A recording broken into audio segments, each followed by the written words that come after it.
Numbers are thrown out all the time. Are they proof of some truth or just fluff that bluffs us?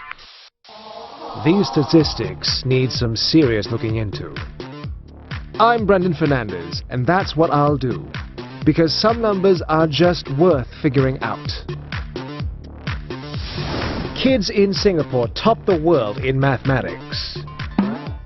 What is our secret in mastering math? Is it the hours our children spend in school, or is it in our blood? And if our schools teach math so well, why do parents need to spend so much on tuition?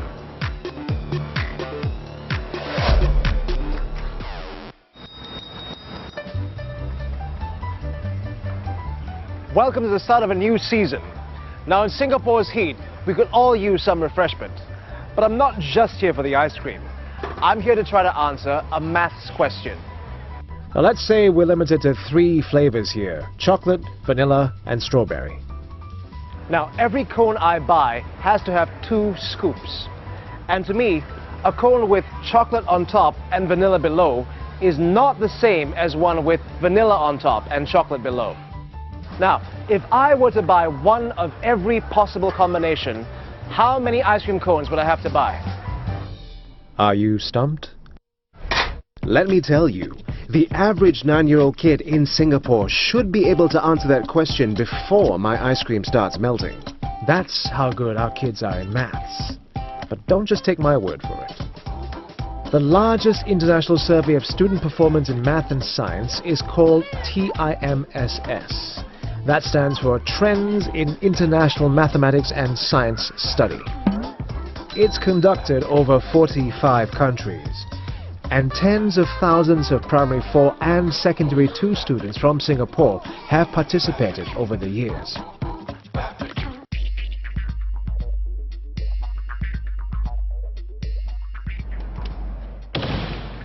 It's a big study, but let's focus this report card on 4th graders, primary 4 students, tested worldwide. Now, here are the years since 1995. The TIM study is repeated every 4 years. And here is our report card. Class of 1995. In 5th place, the Netherlands. 4th place, Hong Kong. 3rd, Japan. 2nd, South Korea. And in 1st place, Singapore. The survey was not conducted on 4th graders in 1999, but continued in the new millennium. Class of 2003. In 5th place, Flemish Belgium. 4th place, Taiwan. 3rd, Japan. 2nd, Hong Kong. And in 1st place, Singapore again. And in the year 2007,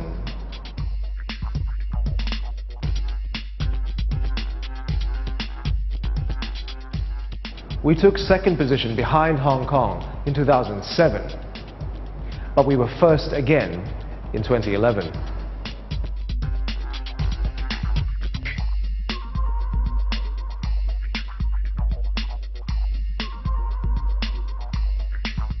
Where Japan came in 5th, Taiwan 4th, Hong Kong 3rd, South Korea 2nd, and Singapore 1st.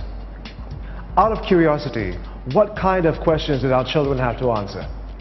Something like this. Which number represents the shaded part of the figure? Is it 2.8, 0.5, 0.2, or 0.02? This isn't child's play for 10-year-olds. In only 5 countries, Singapore, Hong Kong, Japan, South Korea, and Portugal, did more than half the kids get that question right. By the way, the answer is 0.2.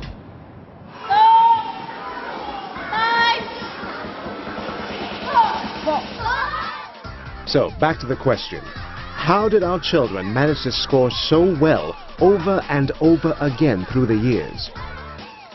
Now, this ball game might have something to do with it. Today, math lessons in our schools have become action-packed. If you help these kids to see maths as fun, then they will approach maths with the same excitement as a game they want to win.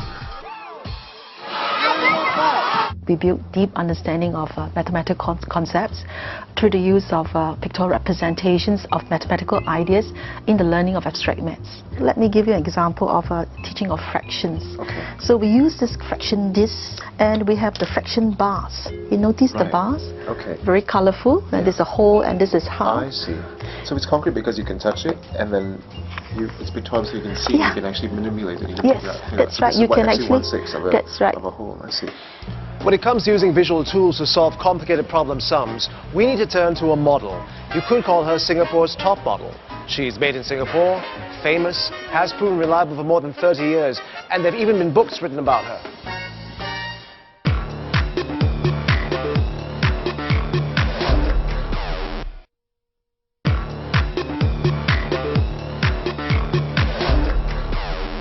A library might be a strange place to go looking for a model.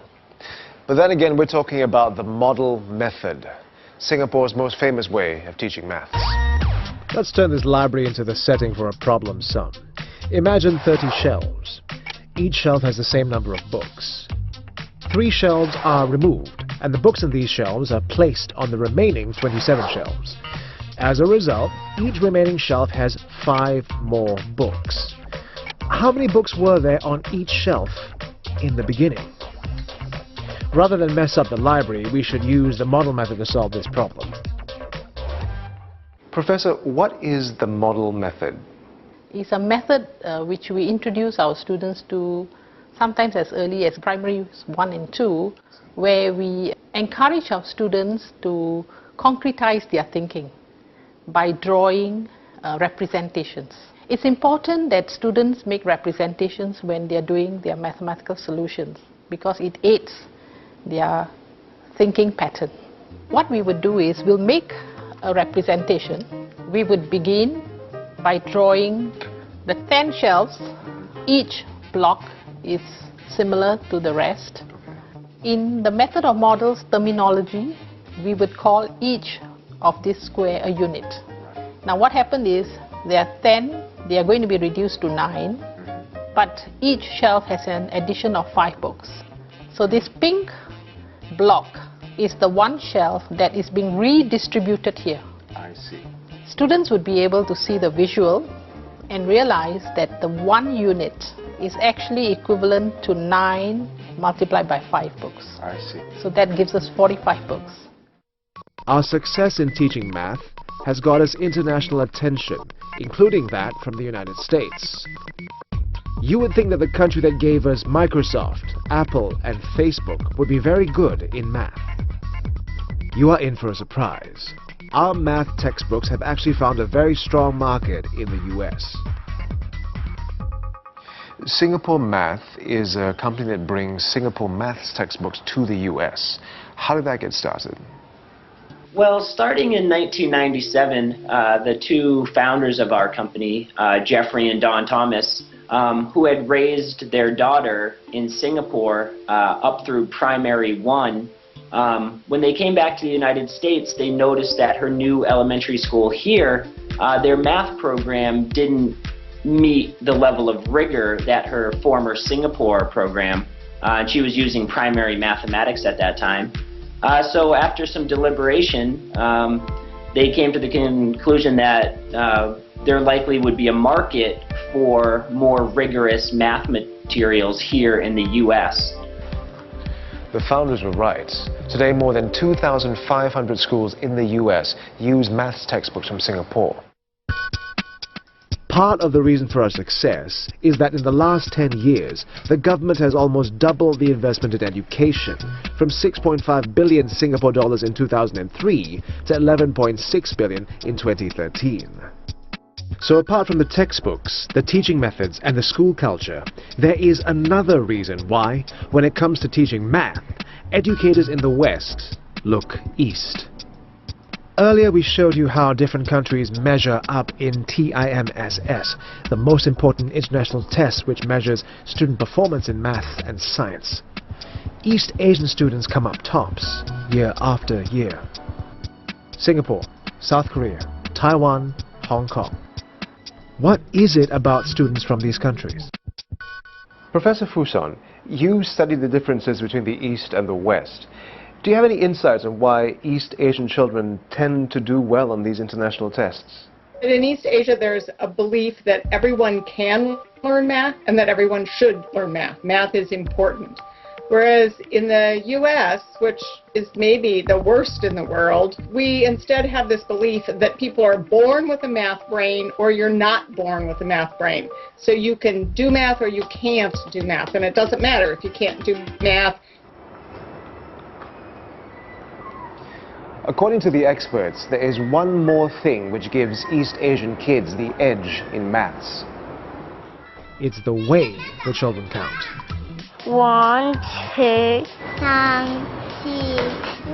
4, 6, 7, 8, 10, 11, 14.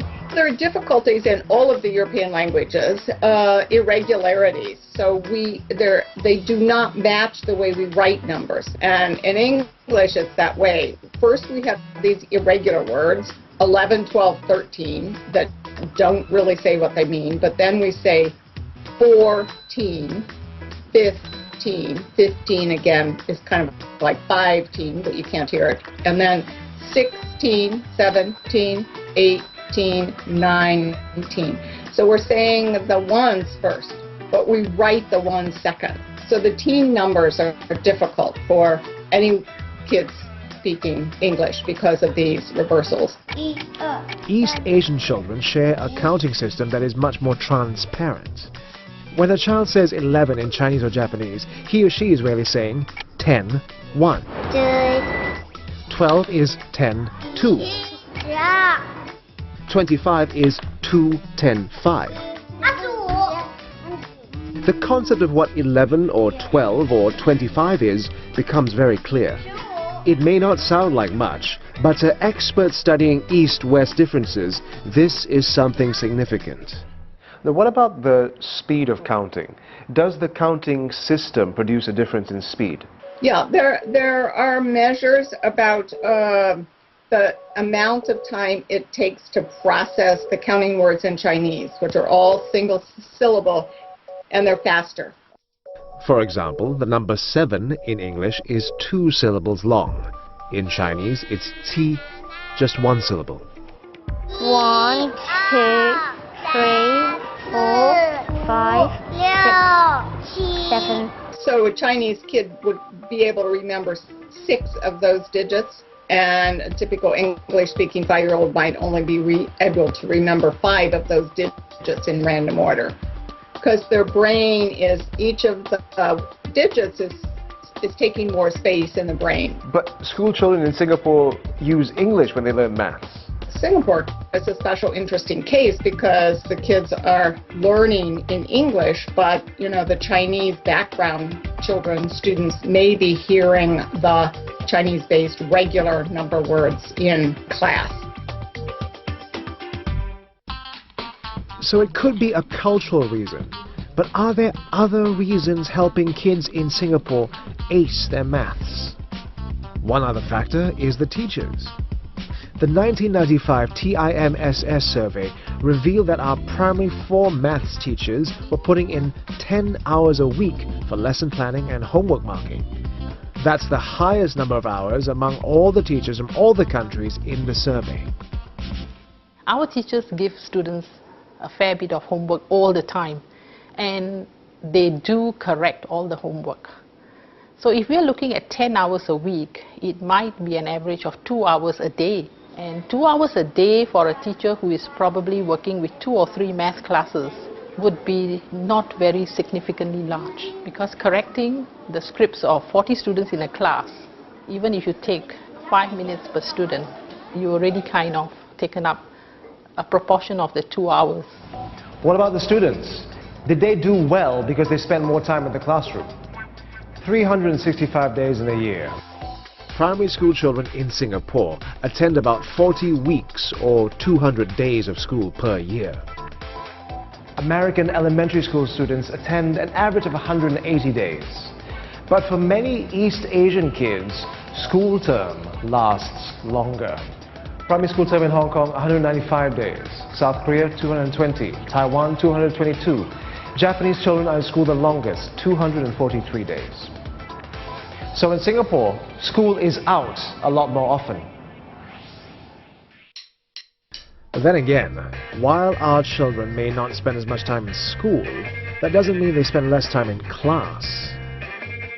One of the secrets to our success in maths comes from outside the school system.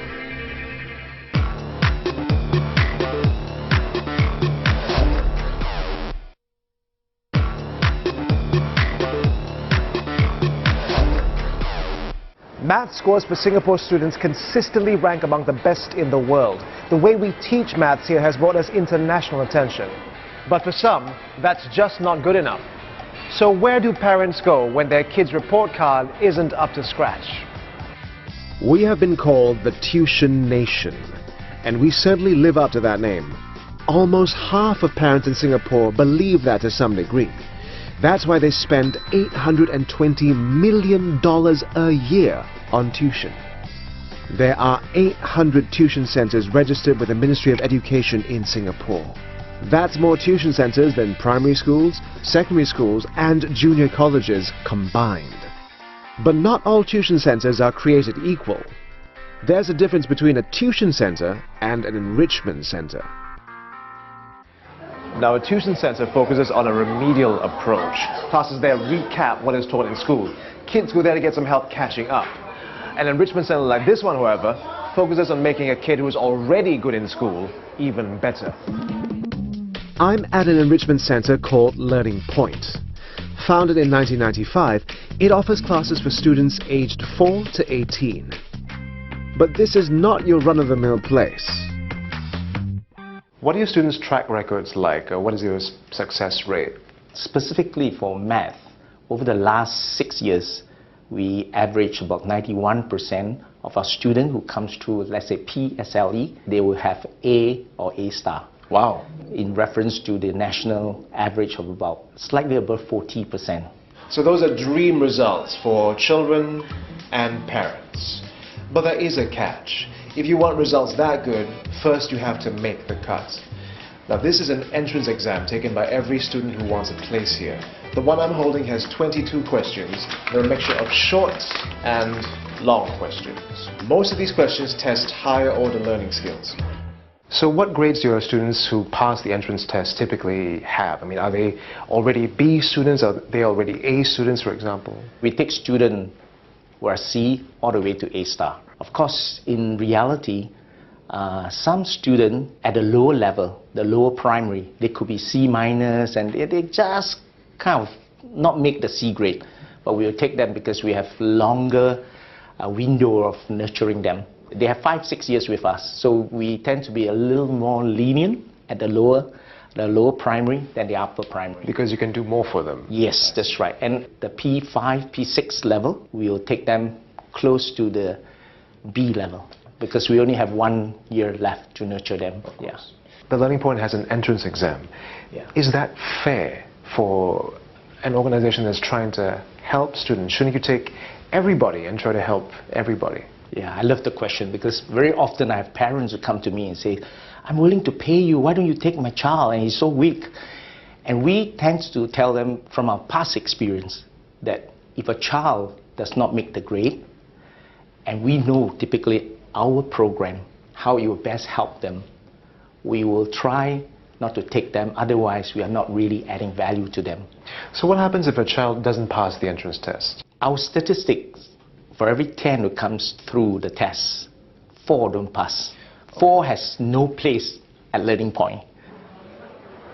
So it's 8 a.m. on a Saturday, and I'm here to join a Primary 5 math enrichment class.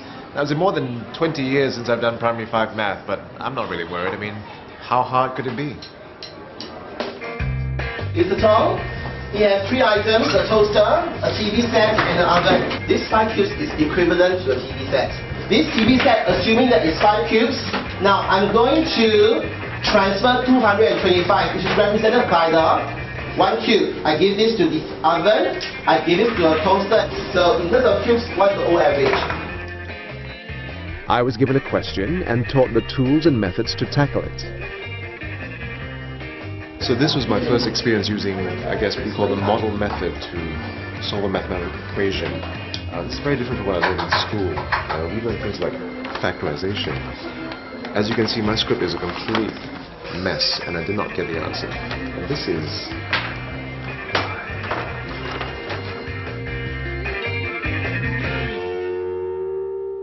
I get to learn the topics is advanced, which means later when I learn the topic in school, it helps me to reinforce my understanding of the math concepts. I also learned the quicker ways of solving the short questions, so that I have more time to check my work later on. Well, school's finally out. But before we can enjoy the break... Hi, Uncle. Hi. How are you? Okay. We need to solve that ice cream puzzle we asked at the beginning of the show. We want ice cream cones with double scoops. The 2 scoops also have to be of different flavors. With 3 flavors of chocolate, strawberry and vanilla, how many cones would we have to buy if we want to buy all the possible combinations? 9-year-old Kaden is here to help me. What's the answer? The answer to this question is 6 combinations. 6 combinations? What combinations are they? Chocolate on top followed by vanilla below. Vanilla on top followed by chocolate below. Chocolate on top followed by strawberry below. Strawberry on top followed by chocolate below. Vanilla on top followed by strawberry. Strawberry on top followed by vanilla. Wow! How'd you figure that? I did guess and check. Okay. What level school are you at? I'm at primary 3. So this is what primary 3 kids learn in school these days.